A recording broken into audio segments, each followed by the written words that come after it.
ನೋಡಿ, ರುಚಿಯಾದ ಹಾಗೆಯೇ ಬೇಗನೆ ಮಾಡುವಂತಹ ಪಾಯಸ ರೆಡಿ ಆಯಿತು.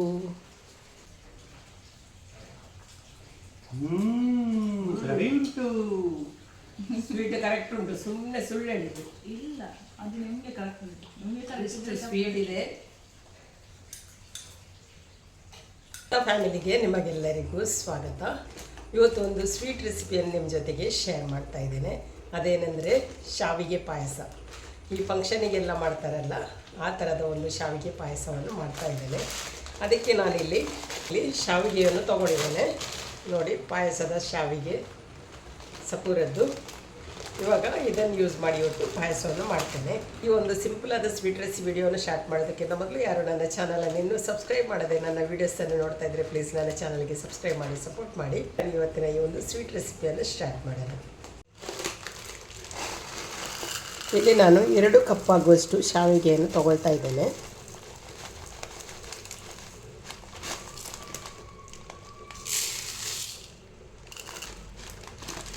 ನೋಡಿ, ಇಲ್ಲಿ 2 ಕಪ್ ಆಗುವಷ್ಟು ಶಾವಿಗೆಯನ್ನು ತಗೊಂಡಿದ್ದೇನೆ.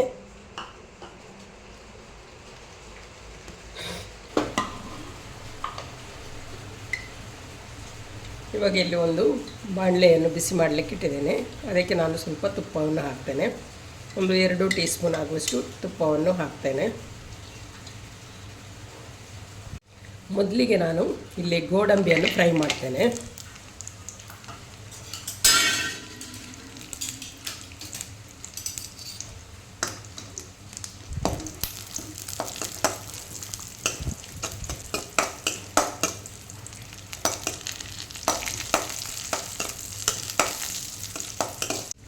ನೋಡಿ, ಇವಾಗ ಗೋಡಂಬಿಯ ಜೊತೆಗೆ ದ್ರಾಕ್ಷಿಯನ್ನು ಹಾಕ್ತೇನೆ.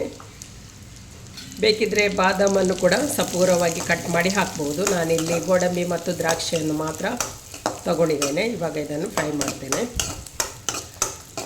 ಗೋಡಂಬಿ ಆಲ್ರೆಡಿ ಫ್ರೈ ಆಗ್ತಾ ಬಂತು. ಇನ್ನು ದ್ರಾಕ್ಷಿ ಸ್ವಲ್ಪ ಉಬ್ಬಿ ಬಂದರೆ ಸಾಕು, ತೆಗಿಬೋದು.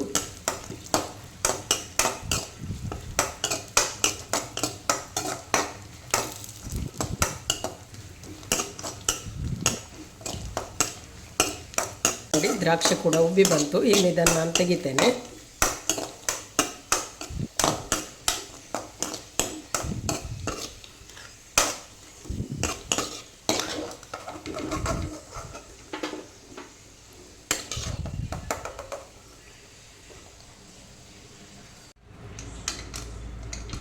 ನೋಡಿ, ಇವಾಗ ಅದೇ ಉಳಿದ ತುಪ್ಪಕ್ಕೆ ನಾನಿಲ್ಲಿ ಶಾವಿಗೆಯನ್ನು ಹಾಕ್ತೇನೆ.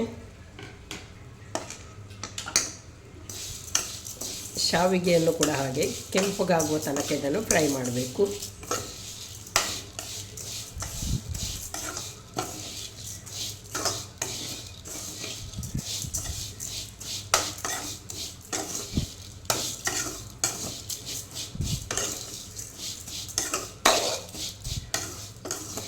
ಈ ಪಾಯಸ, ಶಾವಿಗೆ ಪಾಯಸ ಮಾಡಲಿಕ್ಕೆ ತುಂಬಾ ಈಸಿ, ಹಾಗೆಯೇ ಬೇಗ ಮಾಡಿ ಆಗ್ತದೆ.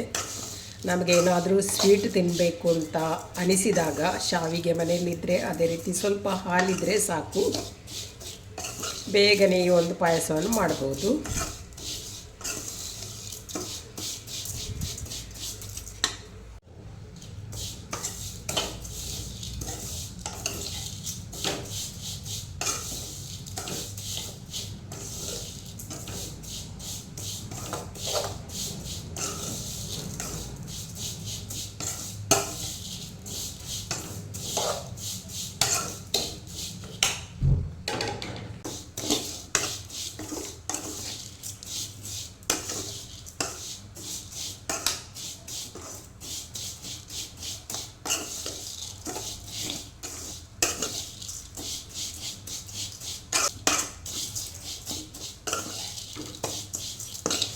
ಇದು ನೋಡಿ, ಇವಾಗ ಫ್ರೈ ಆದ್ದು ಸಾಕು, ಕಲರ್ ಚೇಂಜ್ ಆಯಿತು.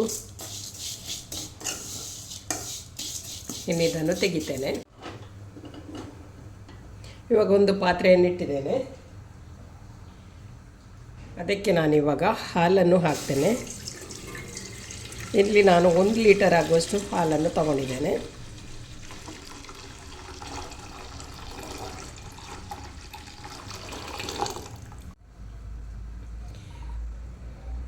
ಇವಾಗ ಈ ಹಾಲು ಸ್ವಲ್ಪ ಬಿಸಿ ಆಗಲಿ. ಬಿಸಿ ಆದಮೇಲೆ ನಾನು ಇದಕ್ಕೆ ಶಾವಿಗೆ ಹಾಕಿ ಬೇಯಿಸೋದು.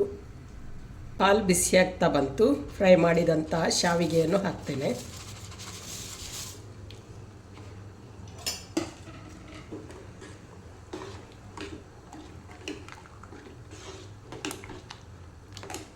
ಈ ಶಾವಿಗೆ ಇದರಲ್ಲಿ ಬೇಯಬೇಕು ಚೆನ್ನಾಗಿ.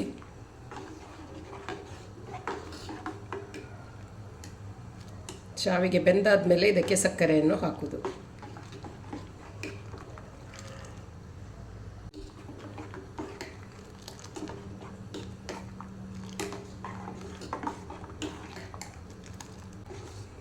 ಇವಾಗ ಇದು ಚೆನ್ನಾಗಿ ಬೇಯಲಿ. ಹತ್ತಿರದಲ್ಲೇ ಇರಬೇಕಾಗ್ತದೆ, ಯಾಕೆಂದರೆ ಹಾಲಲ್ವಾ ಬೇಗನೆ ಉಗ್ತದೆ. ಹಾಗಾಗಿ ನಾವು ಇಲ್ಲಿ ಸೌಟು ಹಾಕಿ ಸ್ವಲ್ಪ ತಿರುಗಿಸ್ತಾ ಇರಬೇಕು. ಇವಾಗ ನೋಡಿ ಹಾಲು ಕುದೀತಾ ಇದೆ, ಶಾವಿಗೆ ಬೇಯ್ತಾ ಇದೆ. ಸಾಫ್ಟ್ ಆಗಬೇಕು ಶಾವಿಗೆ, ಆಮೇಲೆ ಸಕ್ಕರೆ ಹಾಕೋದು.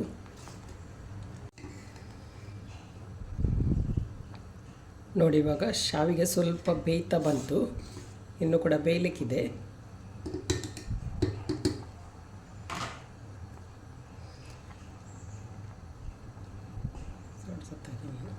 ಇವಾಗ ನಾನು ಇದಕ್ಕೆ ಅರ್ಧ ಕಪ್ ಆಗುವಷ್ಟು ಸಕ್ಕರೆಯನ್ನು ಹಾಕ್ತೇನೆ. ಜಾಸ್ತಿ ಸ್ವೀಟ್ ಬೇಡ ಅಂಥೇಳಿ ಸ್ವಲ್ಪ ಕಡಿಮೆನೇ ಸಕ್ಕರೆಯನ್ನು ತೊಗೊಂಡಿದ್ದೇನೆ.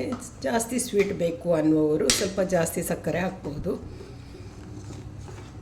ಇಲ್ಲಿ ಹಾಲಲ್ಲಿ ಮಾಡಿದ ಕಾರಣ ಇದು ಹಾಲು ಕೂಡ ಸ್ವಲ್ಪ ಸ್ವೀಟಾಗಿರ್ತದೆ. ಸಕ್ಕರೆ ಕೂಡ ಜಾಸ್ತಿ ಹಾಕಿದರೆ ನಮಗೆ ತಿನ್ನಲಿಕ್ಕಾಗಲಿಕ್ಕಿಲ್ಲ. ಮತ್ತು ನಾನು ಸ್ವೀಟ್ ಐಟಮ್ ಮಾಡೋದಾದರೆ ಜಾಸ್ತಿ ಸಿಹಿ ಮಾಡಲಿಕ್ಕೆ ಹೋಗೋದಿಲ್ಲ, ಮೀಡಿಯಮ್ ಆಗಿರಬೇಕಾಗ್ತದೆ. ಜಾಸ್ತಿ ಸಕ್ಕರೆಯನ್ನು ಹಾಕಲಿಲ್ಲ. ಈ ಪಾಯಸ ಮಾಡುವಾಗ ಜಾಸ್ತಿ ಸಕ್ಕರೆ ಸ್ವೀಟ್ ಬೇಕು ಅಂತಾದರೆ ಜಾಸ್ತಿ ಸಕ್ಕರೆ ಹಾಕ್ಬೋದು. ನೋಡಿ ಇದು ಈ ಪಾಯಸ ಮಾಡಲಿಕ್ಕೆ ಜಾಸ್ತಿ ಟೈಮ್ ಏನು ಬೇಕಾಗಿಲ್ಲ. ಇದೊಂದು ಶಾವಿಗೆ ನೋಡಿ 10 ನಿಮಿಷದಲ್ಲೇ ಚೆನ್ನಾಗಿ ಬೇಯ್ತದೆ.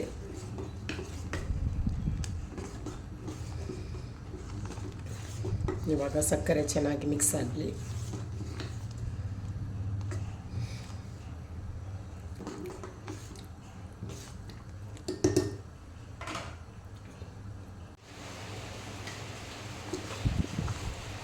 ನೋಡಿ ಇವಾಗ ಪಾಯಸ ರೆಡಿ ಆಯಿತು. ಇವಾಗ ನಾನು ಫ್ರೈ ಮಾಡಿದಂಥ ಗೋಡಂಬಿ ದ್ರಾಕ್ಷಿಯನ್ನು ಹಾಕ್ತೇನೆ. ಹಾಗೆಯೇ ಸ್ವಲ್ಪ ಏಲಕ್ಕಿಯನ್ನು ಹಾಕ್ತೇನೆ.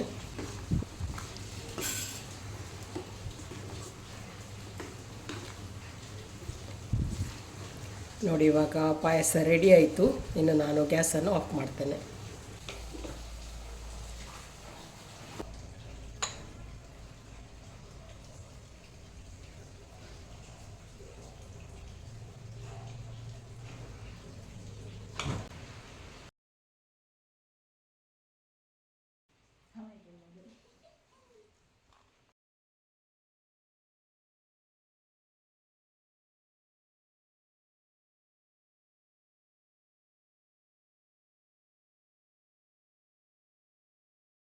ನೋಡಿ ರುಚಿಯಾದ ಹಾಗೆಯೇ ಬೇಗನೆ ಮಾಡುವಂತಹ ಶಾವಿಗೆ ಪಾಯಸ ರೆಡಿ ಆಯಿತು. ಇನ್ನು ಜಾನ್ ಮತ್ತು ಮನ್ವಿತಾಳಿಗೆ ಕೊಟ್ಟು ನಾನು ಕೂಡ ತಿಂತೇನೆ. ಮನ್ವಿತಾ ಕೂಡ ಇವತ್ತು ಕಾಲೇಜಿನಿಂದ ಬೇಗನೆ ಬಂದಿದ್ದಾಳೆ.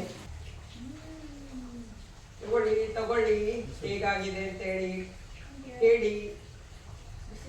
ಬಿಸಿಬಿಸಿದೆಯಾ? ನೋಡಿ ಇವಾಗ ಇಬ್ಬರು ಕೂಡ ಟೇಸ್ಟ್ ನೋಡ್ತಾ ಇದ್ದಾರೆ. ಫ್ಯಾನ್ ಹಾಕಬೇಕು ಬಿಸಿ ಇದ್ರೆ. ಸಿಹಿ ಉಂಟು, ಮತ್ತೆ ಸಿಹಿ ಮಾಡಿದ ಮೇಲೆ ಸಿಹಿನೇ ಇರಬೇಕು. ಸೂಪರ್ ಆಗಿದೆ. ಸಿಹಿಯಾಗಿದಾ? ನಾನು ಮಾಡಿದ್ದು ಯಾವಾಗಲೂ ಸ್ವಲ್ಪ ಸಪ್ಪೆ ಆಗೋದಲ್ವಾ? ಸಪ್ಪೆ ಉಂಟಾ? ನನಗೆ ಒಳ್ಳೆಯದಾಗ್ಬೋದು, ನಿಮಗೆ ಒಳ್ಳೆಯದಾಗದಿದ್ರು. ನಾನು ಕೂಡ ಟೇಸ್ಟ್ ನೋಡ್ತೇನೆ.